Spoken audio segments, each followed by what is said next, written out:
हाँ भैया, हम भोजपुरी गायक ओम प्रकाश दीवाना आप लोगन के बीच में एक चैता कटनी गीत पेश करताने। आप लोग आशीर्वाद बनौले रही हैं।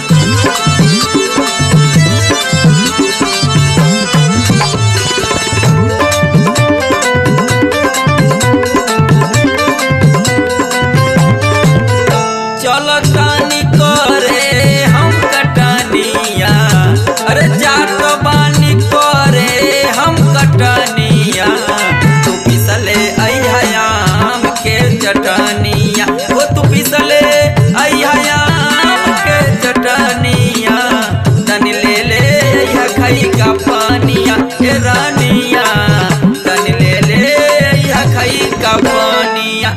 चलतानी करे हम कटनिया, चलतानी करे हम कटनिया, तू ले ले या खई का पानी।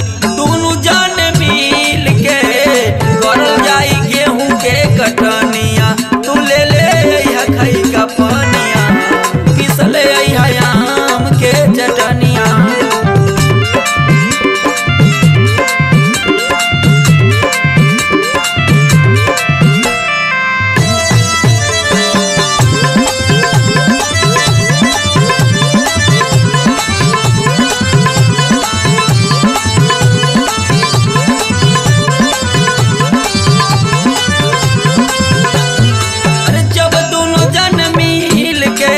करल जाई खेतिया किसानिया, तबे गरीबी में अरे आगे बढ़ी हमन के जिंदगानिया।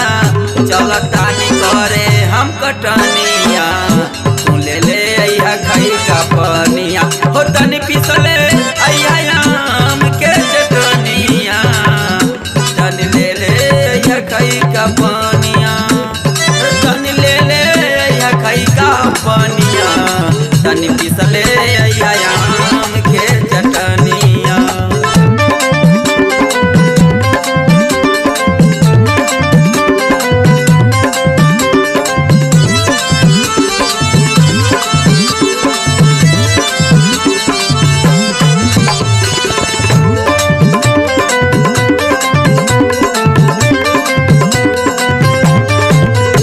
अरे हमारा से नहीं होई राजा जी कटनिया, अरे लह लह धूप बहे मारता तपनिया, अरे ऊपरा से धूप लागे नीचवा से छुआ तपनिया, अरे भीज गयल टोली साया चप चप करता पूरा बदनिया।